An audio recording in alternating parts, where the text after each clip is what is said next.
Hello ladies and gentlemen, this is Blue Maxima and I'm here checking out, and I'm going to make sure I've got the English on screen right so I can say this. Densha de go, Hashirou Yamanote-sen. It's a train driving game. I felt the need to do this. I saw this come out on PS4 and I'm like, okay, I've got no more reasons to not check out Densha de go at this point. I really should give it a try. So, I actually ended up going on a bit of a journey, no pun intended, with this game in particular, because I thought to myself, I better make sure I know what I'm doing, so I'll go look up some of the older games. So I ended up playing like 3 of the older games before I jumped into this one, and they're all about the same. So thankfully I was able to at least get a decent idea of what I'm doing here. We're doing this live, by the way, not something I do recently, but hopefully I'll be able to pull this one off.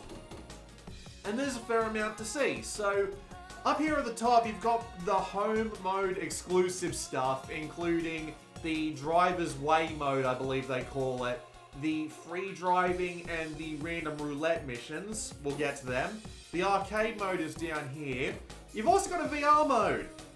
I would have tried this, but my VR adapter for my PlayStation 5 has been in the mail for something like 3 weeks. And I'm super annoyed it hasn't turned up yet, because I'd love to see what this game looks like in VR.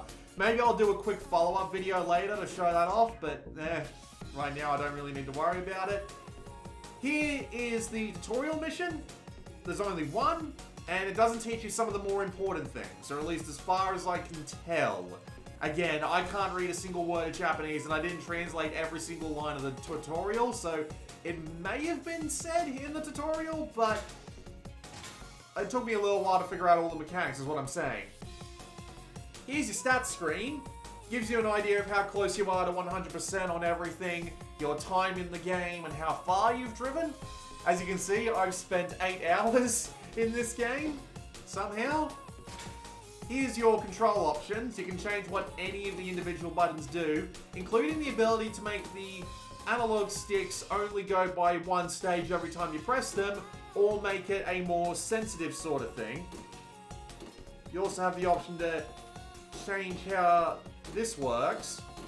I honestly don't know. I've been fine with the default stuff, so I'm just going to leave it on the default stuff. Sound options, tons of sliders, no argument from me. Brightness, simple enough. And this is your manual, which has everything you need to know, including profiles on all the trains included in the game, which is kind of nice. Shame I can't read it. All very good looking though. That kind of looks like a chicken. I hadn't seen that before. It looks like a very unamused chicken. Alright. So let's get on to the actual game part of the game, shall we? Oh, that one down the bottom there, that's just going back to the title screen.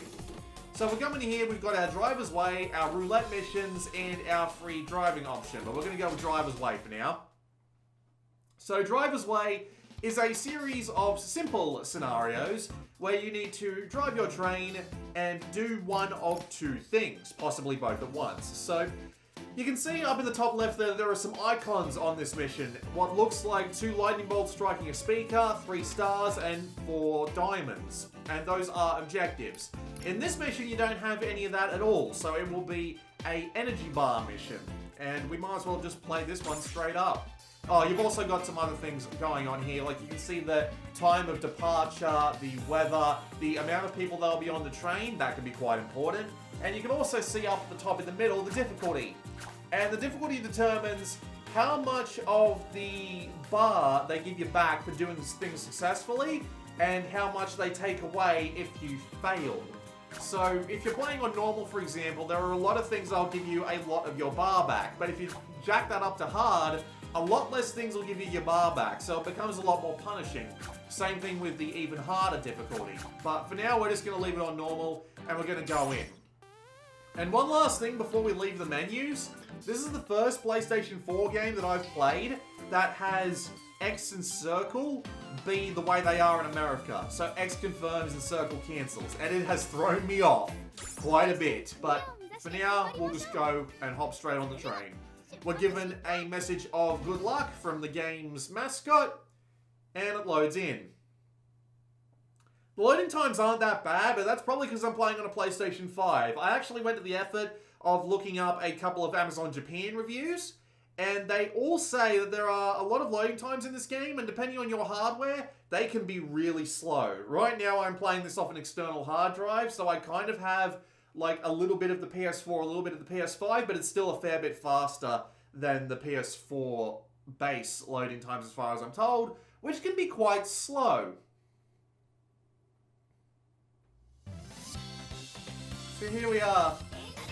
It shows you how much of the bar you can afford to lose before the mission is over, because if that bar runs out and goes into the red, you're done. It will also tell you what your objectives are on this screen, but we haven't seen that yet.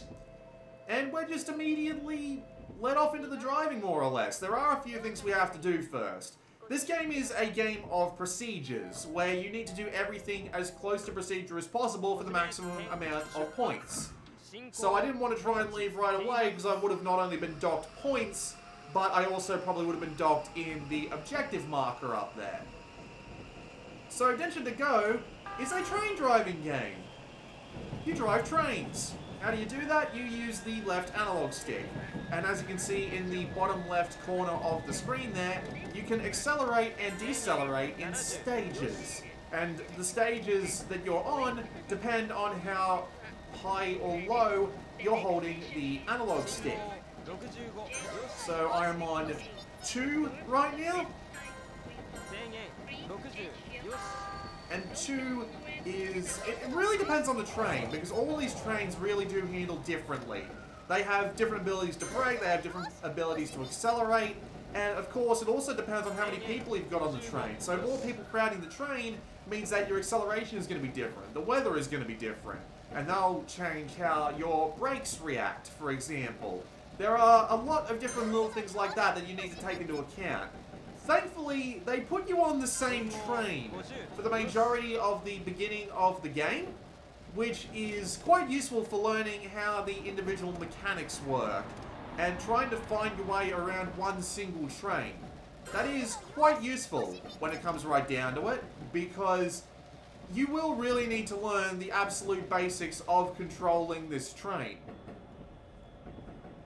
And this means you will need to learn how each train picks up, how each train slows down, how each train reacts to doing things like going around corners in order to get those slight amounts of differences going on when it comes to things like being able to stop. Because this is one of the major things about braking and accelerating in this game.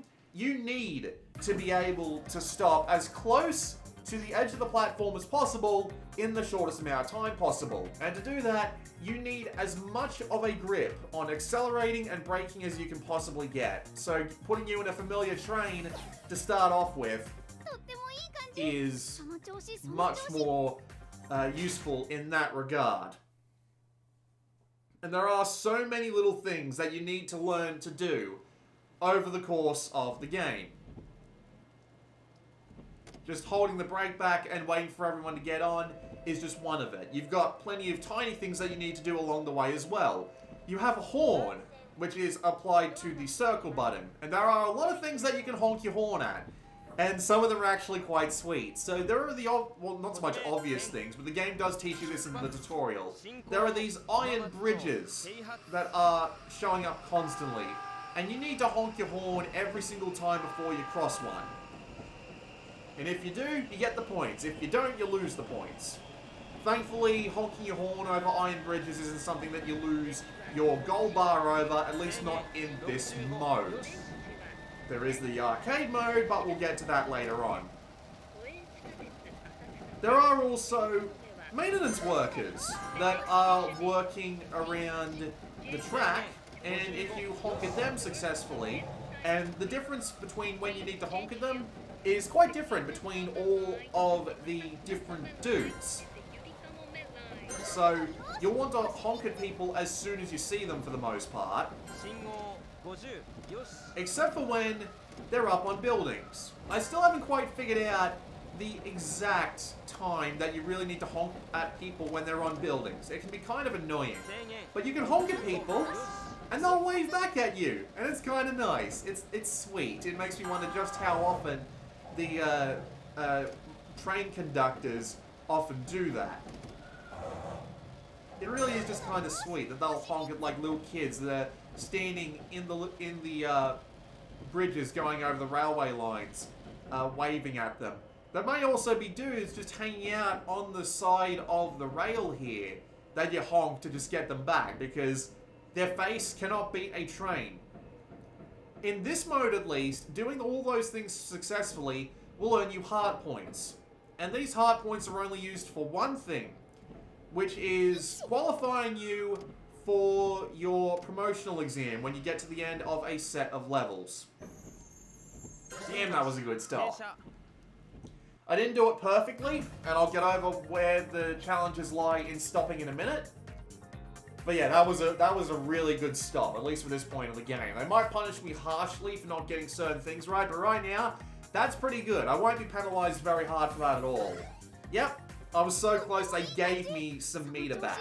That's really nice. I think they still give that to you on hard mode, but on the mode that I'm just going to call extreme, they are really tough about it. I don't think they give you any benefits at all, but I don't last very long in extreme difficulty missions, I'll tell you that much. But yes, you honk at the people, they give you heart points. Those heart points are used to qualify you for your promotional exams, which will let you move on to the next set of missions in Driver's Way. There are also some other things that you can do.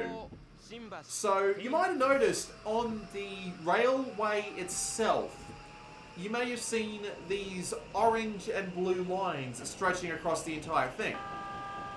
These orange and blue lines indicate things like the speed limit. If you go over the speed limit, you will be penalized. However, if you manage to keep the speed limit perfectly, you will get a bonus. Nothing wrong with that. There are also the light blue lines, which get as close to this speed as possible for a bonus. And there are also the dark, they're not too dark, but they're darker than the light blue lines. Those lines in particular require you to hold a specific speed over a specific period of time. And once you do, you will get the reward, which is all the time you get points. But sometimes there's a little bit more to it than that. For example, in this goal mode, in the Driver's Way, there are some really annoying things that come out about this. So, there are these weird combinations sometimes where it's like, okay, you need to hit 75 kilometers an hour while you need to hit 75 kilometers an hour, and then the speed limit's going to go down, and you need to hit the speed limit of 45 kilometers an hour right after you've been asked to do 70. It's something along those lines. It's a massive jump between the two speeds. And it can be very hard to do this if you're not really on the ball, to the point where even if you hit the maximum amount of brake allowed to you, you will still manage to not be able to brake hard enough, and you'll be over the speed limit by the time you cross the speed limit line, and you'll be docked points, or you'll be docked gold bar, or something along those lines, right? So it can be really difficult when you've got a bunch of them to think to yourself, alright, am I going to be able to actively get this done? Am I going to be able to get to the goal fast enough, or am I going to be able to hit the brake hard enough if I do this challenge? And the problem is, some of these challenges, but not all of them, will actively dock you gold bar if you don't do them anyway. So if you're just actively like thinking, okay, I'm going to stay at 50 kilometers an hour because it's going to be easier to break into the goal, you might end up getting docked points or docked gold bar anyway, and that can be really frustrating if you couldn't tell.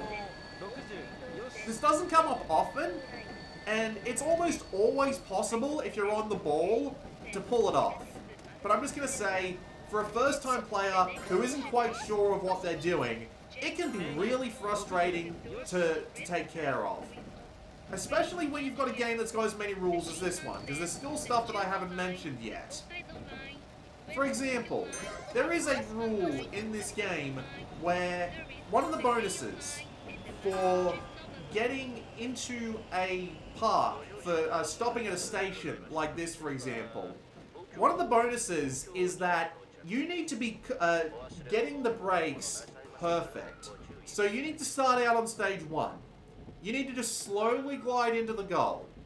And then you go down to stage 2 when you get close, and then you can ratchet it all the way up to stage 3 once you're right on top of the goal. This is surprisingly difficult.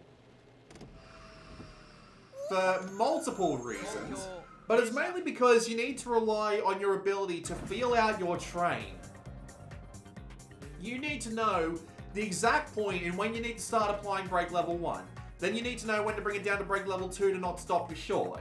Then you've got access to brake level 3, but there's another thing going on with brake level 3. And brake level 3 is the most likely brake level to activate a G meter.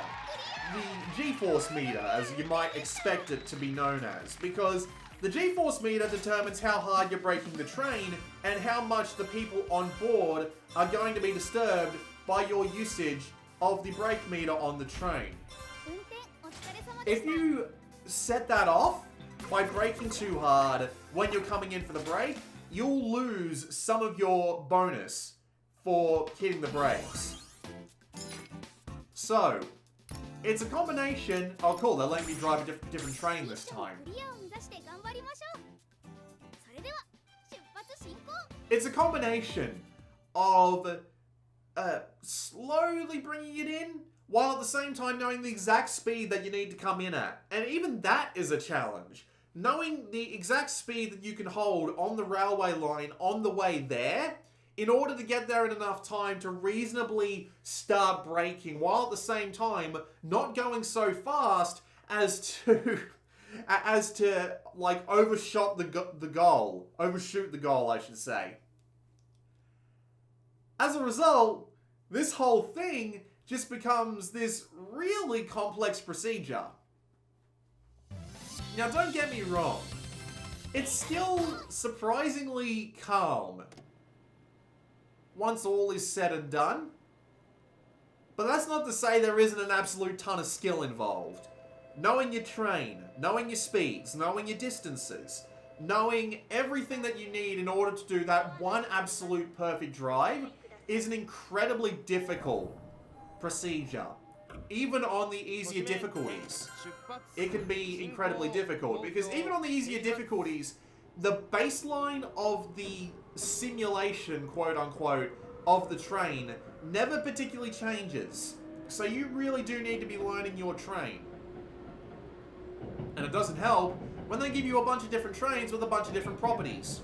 And again, depending on, like, say, how many people there are in the train itself, determining how fast and loose you can be with the G meter, determining how fast or slow you can go in order to hit speed limits, but to make sure you get there at the same time.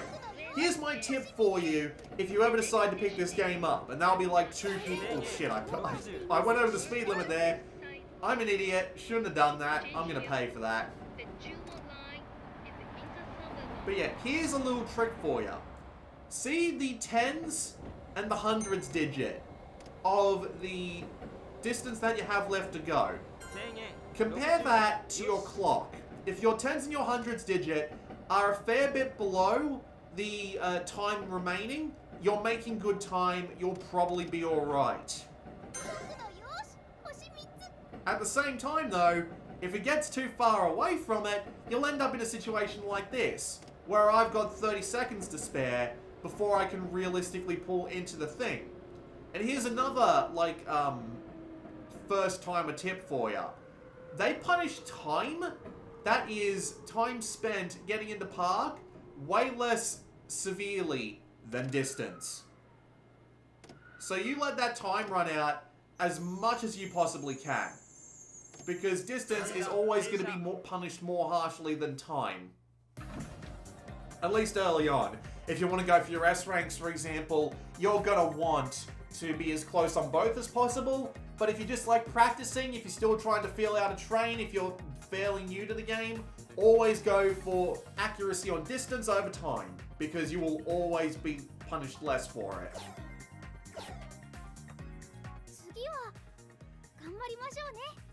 As a result, driving the trains are in-depth and surprisingly enjoyable. And what really helps with it is the presentation of the game itself, because I played a fair few Densha de Go games before I played this, right? I played the one on the Nintendo 64 that got fan translated. It kind of looks like garbage. I played the one on DS. It also kind of looks like garbage, but it's also helped out by the fact that it's a hell of a lot cleaner when you're playing it via emulation. I also checked out the one on PS2, Densha de Go Final, and it's also missing a couple of mechanics that aren't. It's got a couple of mechanics that are missing in this one, I should say, like chaining stations together. They kind of simplified the whole thing here. This kind of feels like a sort of reboot. It's a very similar game, but there are clearly some things they've changed because of it, right? With that said, though, this is absolutely the best looking game in the series by a country mile. Some of the Amazon reviews compared it to looking like a FMV recording of the actual train lines, and outside of the fact that there are some texture loading issues, I can believe that. It is legitimately a really good looking game, but not in like the traditional sense that one might say a really good looking game. Just in the sense that it seems to be a really proper representation of the train line itself. The buildings all seem really nice to look at. There's a ton of people from... It really does depend on the time of day, but there are a ton of people standing around just waiting for their trains. There are... there's just a bunch of really nice little details, like the bushes on the side, all of the people standing there, although they all kind of look robotic, standing at their phones and not moving a single pixel. Like, the animation there is a lot more natural, but just the army of phone zombies there is just kind of laugh-worthy if you stare at them for too long. But when you're going by at, like, say, 60 kph, it's not going to matter anywhere near as much. It's going to look about as legit either way. The buildings off to the side, the way the shadows are cast from the skyscrapers, the amount of power lines and cables and just overarching metal bits they've got going on here, it really does seem like a full-on trip through the middle of Tokyo, because that is what the Yamanote line is. It basically circles the middle of Tokyo, and all of the other train lines branch off it in some way, shape, or form. And it is a really nice line.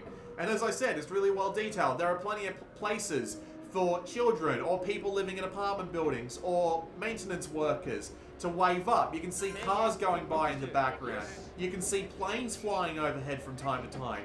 There are a lot of these really nice details going on, which I really appreciate, and it gives it that really nice atmosphere.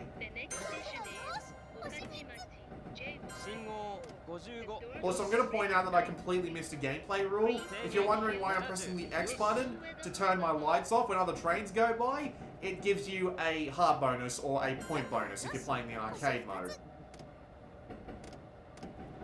But you got to remember to turn them back on, because they will get pissed if you don't remember to turn them back on. Yeah, it can be a little bit like that. It's got a really nice like little vibrate feature to let you know that you've forgotten to turn your lights on, but you will be penalized if you have to rely on that. So, you know, don't rely on that. Is this going to be smooth? Is this going to be smooth? No, it's not. I have to hit the third level brake. No, I set off the G meter, and I am really early. I came into this really quick. They are going to penalize me hard for that. Although I apparently did manage to hit the Google Translator is the no braking reload, but it's the 3-stage braking where you start off at 1, you go down to 2, you go down to 3, you don't let off the brake, and you don't change the stage of the brake.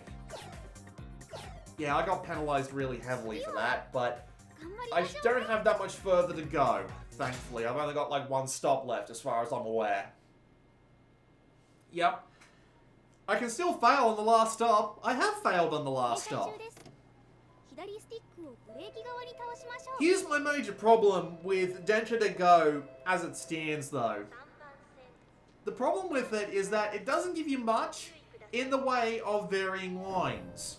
So in Densha de Go Final, just to use an example, it gives you this massive train line which has tons of kilometers in it, and it lets you go between Osaka and Tokyo. I believe I've got that right. I'd be lying if I said I knew for sure, but I did look this up, and you know me and my memory, it's like a freaking cheese.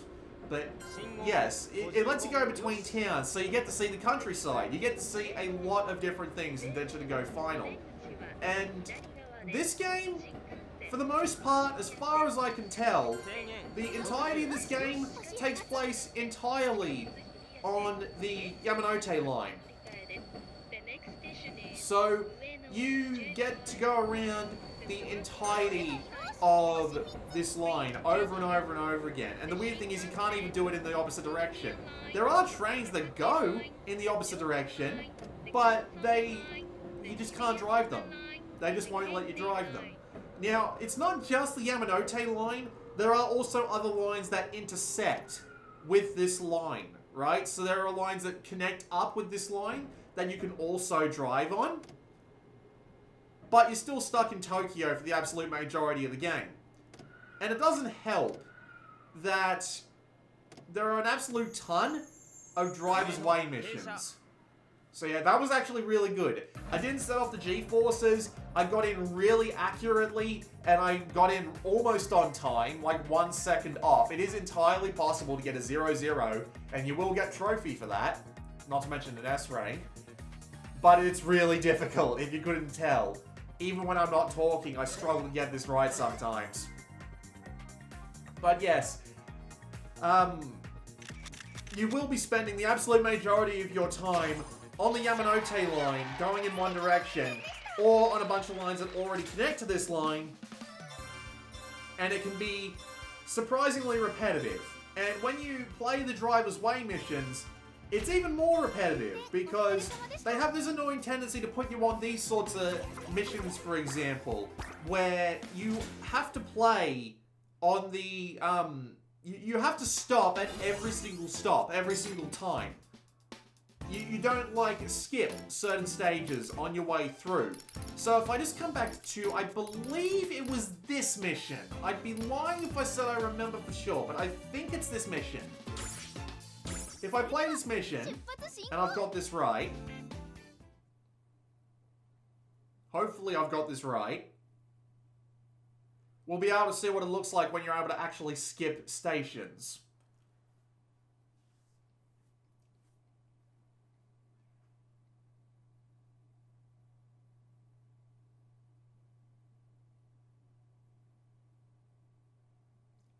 Please let this be the right one.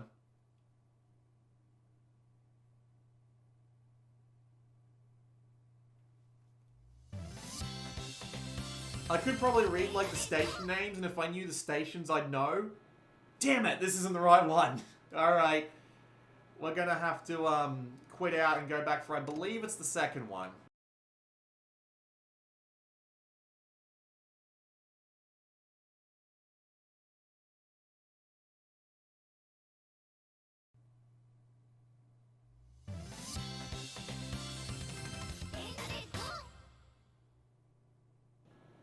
Finally, I got that wrong like 3 freaking times. But yeah, as you can see, this makes things a little bit more interesting, because you've got multiple stations that you need to hit each time as you go. The problem with these missions is that they're really few and far between. So you end up going on the Yamanote line, stopping at every station every time, and just really getting used to that. And as a result, everything can just kinda fade between each other, and it can be kind of unpleasant. I'm just gonna say that. Because it makes the game feel surprisingly repetitive. Hi! It can make the game feel really repetitive when you have to go on the same line in the same direction, going to the same stations and stopping at every single station every single time. And what doesn't help is the really slow rate that you unlock content. So, when you're playing Driver's Way, you get access to those little side paths off to the side. And those little side paths give you, a bunch of extra missions to do, which also have single missions that have you stop every single time, at every single station. And as you're playing them, you'll eventually start, when you get to the end of those chains, you'll eventually get the little, to the ones that have the little gift icons over them, and those will be the ones that unlock you extra stuff in the free play and the roulette mode. Whether it be new trains or new routes to go on. However, there are so few of these, and there are so many missions that you have to do in between, that it can be really, really long before you see some new stuff. And, yeah. It's a long wait in between all of these, right? Like a really long wait. And it can be a little bit frustrating as a result, especially when you entirely have the ability to fail a mission and you have to go through it again. And this brings up, again, the problem about the loading times, because it wouldn't be so bad if this game was like the other Densha Go games, where it could load at least the DS one that I played and the Nintendo 64 one, where it could load the entire journey in one shot. So you could go from like one station to another without seeing a single loading screen. In this game, if you stop at a station, you've got a loading screen before it lets you onto the next one. And that can be very frustrating. At least in my personal opinion. Because it would be nice to see this whole thing in one shot. Just dim the screen a little bit. And show me all the stats relevant to my current run, right? And then just undin the screen and let me continue. I know it's possible, because the loading times in between stations are actually way shorter than regular, so it's clear that they've put in like a decent amount of optimization effort when it comes to the loading times, but they just don't do it. Especially when they've got those camera angles that get in really close around when they've got those camera angles that get in really close around the train, where it blocks out most of like the skyline and the whatchamacallit, where it blocks out most of the skyline and most of the just the area around you, you know? So you can easily use that time to unload everything you can't see, load everything else in that you need, and then just continue on without having to do a loading screen. That could very easily be done, but they just don't do it. Which is a shame. The game does look great still, even when you take that into account. I'm just saying that it's quite disappointing. Because they can clearly do a little bit better than this. Just a little. There are also some other things that I never would have noticed had the Amazon ratings not brought them up. For example, did you know that every train station in Japan has a unique jingle for when a train arrives? And they weren't allowed to put them into this newest Densha Go game because of copyright reasons. That is immensely disappointing, because I would have loved to have heard all of the little things going on. All the little jingles as I'm passing by the stations, just to get that little sense of atmosphere. But they don't do it, which is a shame. You'd think I would have been able to figure it out, but I guess not. Some people also claim the mascot girl that comes along with you for the train ride is annoying, and I personally don't mind her. She's cute. She gives you actually a really nice little warning if you're about to go over the gravity gauge, where if it's just in the red, she'll go, "Ah!" and you can just pull back on the brakes a little bit. It's a nice warning. You shouldn't rely on it, but it's nice that it's there. And it's cute when she sneezes. She does that sometimes, although I don't know why she sneezes in the middle of a bright and sunny day, but whatever. And also, you do have the ability to turn it down in the menu. So that's kind of a dick move right there. How the hell am I supposed to get up to that speed that quick? It's entirely possible it's going off the fact that I didn't make it to the last station very quickly. I lost a few seconds there. Gonna have to really brake for this one. I'm good. There we go.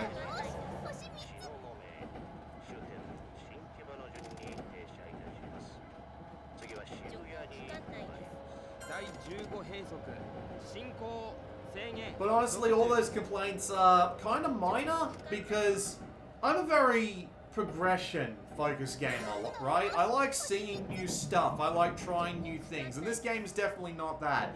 It's mastery-focused. You're meant to focus on learning how to drive the train, on learning the ins and outs of every single one, including that weird one that I showed you earlier, where the brake meter is actually controlled by using the right stick instead of the left stick. And there are a few different trains like that. There are plenty of different trains to unlock, as you saw in like that thing I did back in the menu, where it was just a big ass list of all the trains. There are tons of trains to see. There are tons of trains to just drive around and have fun with. And you have the ability to go and set up a free ride. And I'll happily show you all those menus once we're done here. I'm willing to bet I'm not going to pull this off because I took too long pulling into that first station, and that's going to come back to haunt me all the way throughout this. At least I wasn't penalized too badly for not making that, but it's going to be bad. I'm going to have to really lay on the accelerator when we get through this part. But yes, this is a game clearly focused on mastery. Focused on seeing everything that comes up ahead of you, and I'll show you exactly what I mean when I say that. Focused on knowing the exact accelerations and braking ability of your train. Knowing to actively calculate the distance to make sure that you're going to have all the speed that you need to get there in the exact right amount of time. And even after all that, even after having to focus on all of these different things, the game itself is still really relaxing. Whoops, my lights aren't on. The game itself is still really relaxing, even after all of that, because it's got the right atmosphere. The engine noise, at least at the default level that it's got going on, is just right. It sounds calming and relaxing without being too overbearing. The cute girl is there to just give you a little bit of nice comedy, especially the little 2D images of her that pop up when you get to see the rest of your route. Those are cute. And just seeing all of these nice little details that they've put in. All of these people just standing there, all of these signs really well rendered. All of these things just... It's just a really nice looking game to look at. It's a nice relaxing. It really helps you just take a breath, relax, and drive some trains. I already screwed up the both the braking and the G meter there, so I might as well just pop in as soon as possible so I'm not too far behind on time.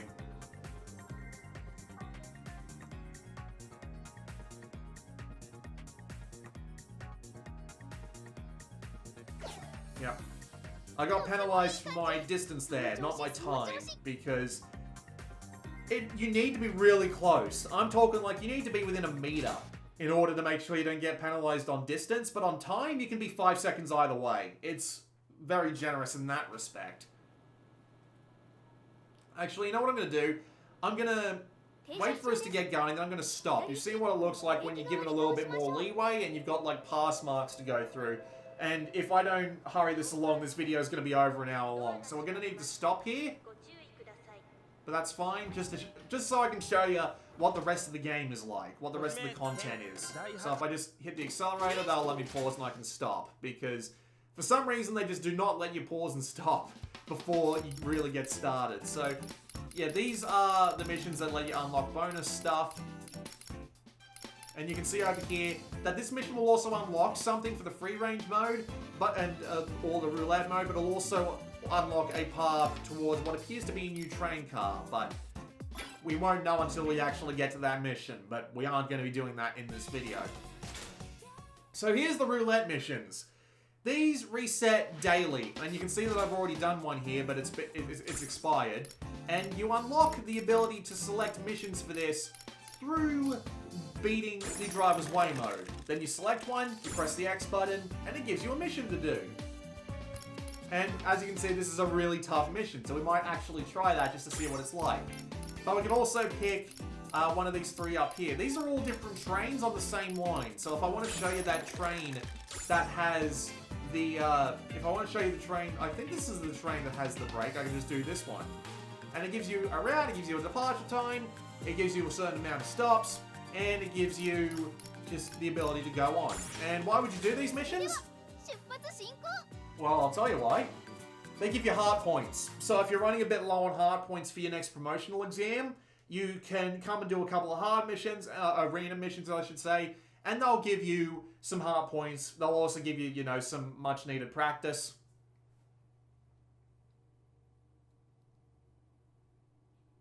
And that's fine. However, the heart points that you need, at least so far, for your promotional exams are actually quite low. Like, by the time I'd got into the third set of missions, which is what you saw me doing missions from in the driver's way mode, by the time I got to that, I was already like 100 heart points over what I needed for my next promotional exam. So, yeah, it's not like it's massively important, at least not yet. So yeah, this is a different kind of train. And it actually handles a lot differently in comparison to the ones that you've already seen, because this brake is actually a lot slower than the other trains. So you need to hit that brake a lot earlier and a lot harder in comparison to every other train. It also doesn't accelerate as quickly. This is actually quite an old train. So you need to modify the way that you drive it, and it makes things a bit different. Not massively different, it's still the same game underneath.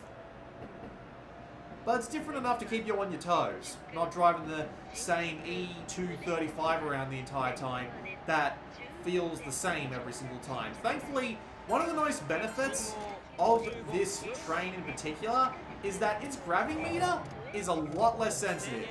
So you really don't need to worry about this train. Yeah, see look, there's someone waving off in the skyscraper there, it's cute. Not the skyscraper, the apartment block building, that's what I mean. But yeah, it's just a... It's just a little bit different. I went over the speed limit there. I forgot to turn my light off for the passing train. I'm doing terribly. This is just a demonstration. So yeah, I need to hit the brake a lot earlier and a lot harder. Also, I am 30 seconds ahead of where I need to fucking be. Look at that guy standing there like an idiot. Yeah, I am way ahead of where I need to be, but you get the idea. That train handles a lot differently. You need to brake a lot harder, you need to accelerate a lot faster. That was just an example of a roulette mission. These are different every single time that you do them, and you unlock more as your driver's way level increases. Below that is the free drive mode, where you can pick what train you want, what mode you want to do. So, I believe... I can't tell you what these are. The middle one is survival mode. I know that, where you go as far as you can on your gold bar and see how well you can do. I think the one on the right is just free driving, and the one on the left lets you spectate and look around the train. It's like a spectator cam if you just want to relax. Start, end, conditions. So you've got early, noon, and late. Sun, rain, and snow. And the amount of people that'll be trying to crowd the train. We won't be going into that because it's pretty obvious, although I might go to the effort of actually setting up a snow mission in the arcade mode just to demonstrate. So here's the arcade mode. You get to pick your route, You get to pick how many stops you want there to be, and you get to pick your mission in particular. These missions are all preset, and you need to do all of them on every difficulty in order to get a chance. And the difficulties actually work differently here. So, easy mode has basically nothing for you to worry about. Densha to Go mode has more difficult, has a ton more stuff like on the track for you to see. But you might have noticed if you were looking in the driver's way mode that it actually alerts you to all the stuff that's upcoming. In the arcade mode, you don't get that warning. You have to see them with your own eyes, which can make it a fair bit more difficult. Excuse me. Excuse me again.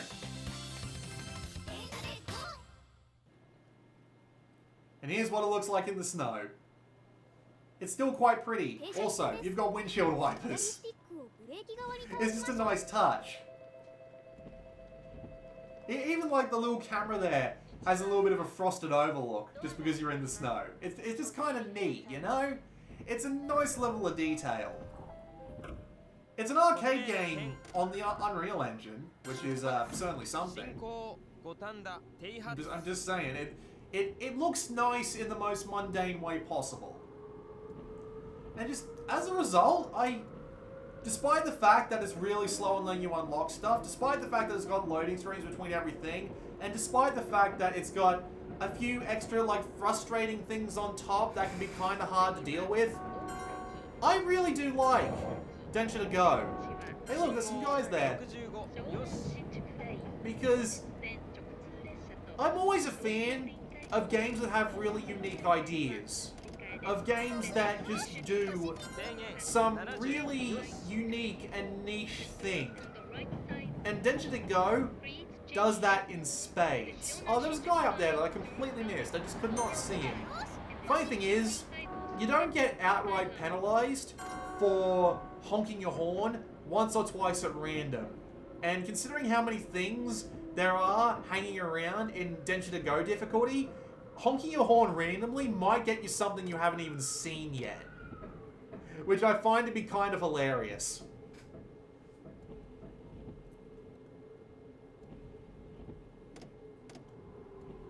But yes, you might just end up like randomly hitting like something that you didn't see. And that's kind of neat. So as you can see, things have changed. You don't get heart points anymore. All of those things that would give you heart points now just give you outright score. And the higher your score is, the higher your letter rank. It's pretty easy to understand. It's kind of hard to massively fuck up, but you can still massively fuck up, so don't let your guard down. So you get stars for everything, but it mainly just contributes to your score.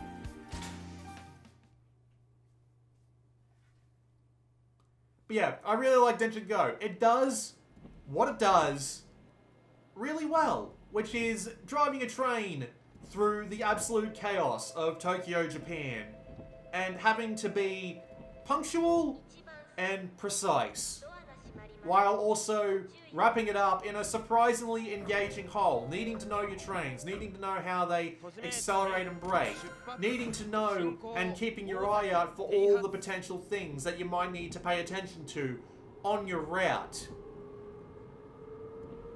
And it's just relaxing. It's just really simple and relaxing, just sitting here driving this train. This is an absolutely perfect game for podcasts or just simple YouTube videos where you don't have to pay much attention. You can just listen to them and just drive a train. And it would be so much better in the VR mode. I'd love to tell you what the VR mode is like, but my VR adapter still hasn't arrived, so I can't. And I'm legitimately sorry that I can't do that, because this in VR sounds like exactly what I want out of, like, basic VR. And I keep missing those fucking bridges. And yes, they are worth points. Everything is worth points in the arcade mode, so you really do need to be paying as close attention as possible in Densha to Go mode. The next station is Shinagawa JY25. The doors on the right side, please. See? I honked at random. I couldn't even see that guy. But I honked at random and I found him anyway. It's only if you're honking a massive amount in a really short period of time that it'll penalize you.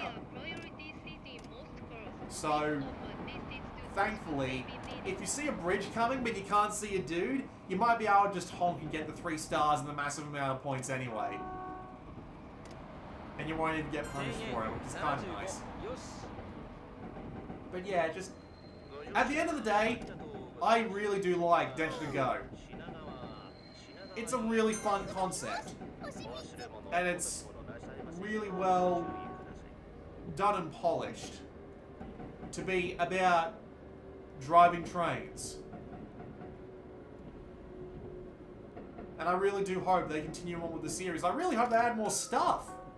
Like, more train routes, more trains, more just, like, stuff to do. Emergency brake! I don't like using the emergency brake, but I have completely fucked up this brake. That would be because it's snowing, and everything is massively affected by snow. So yeah, you get to just watch my train just go way off to the side there. See what happens when you're not paying attention? Would have skipped the star summary there just to not embarrass myself. D and C, that's about right. So at the end of the route, your score is tallied up, and I always get Bs. I've got like nothing but Bs. I got 1 A by the skin of my teeth, but it's been nothing but Bs since. And I find that to be quite hilarious, if I'm being honest with you. So yeah, that's basically everything there is to see. While I do enjoy the game, I will bring up the price. $100-something US. No, not for that price. I would recommend it if it goes cheaper, if you can find it for cheap, but it's a home port of an arcade game, so it's very unlikely that it's going to get there at any point in the near future. But with that said, I still really do like the game, and if you ever get the opportunity to pick it up, I would tell you to. Although you may want to go and like try out, say, Densha to Go 64, although that game is a lot harder because it actually requires you to memorize the route a lot more in order to have a chance of actually hitting things like speed limits. Or possibly like the Densha to Go DS game, which is a little bit more friendly with that, but it's also 10 years younger than this and doesn't look very good at all. Doesn't give you a good idea of the atmosphere they're going for. Yes, hi, I know you're cute. One of the loading screens of this is actually her details, including her measurements, because of course. But yeah, really good at what it does. Incredibly niche as a result, but highly relaxing and surprisingly enjoyable. I don't regret having bought it. Although God knows when I'm going to get the time to play it again, because I've got Cyberpunk and Medal of Honor to go through now. Either way, this has been Blue Maxima, and I will see you all next time.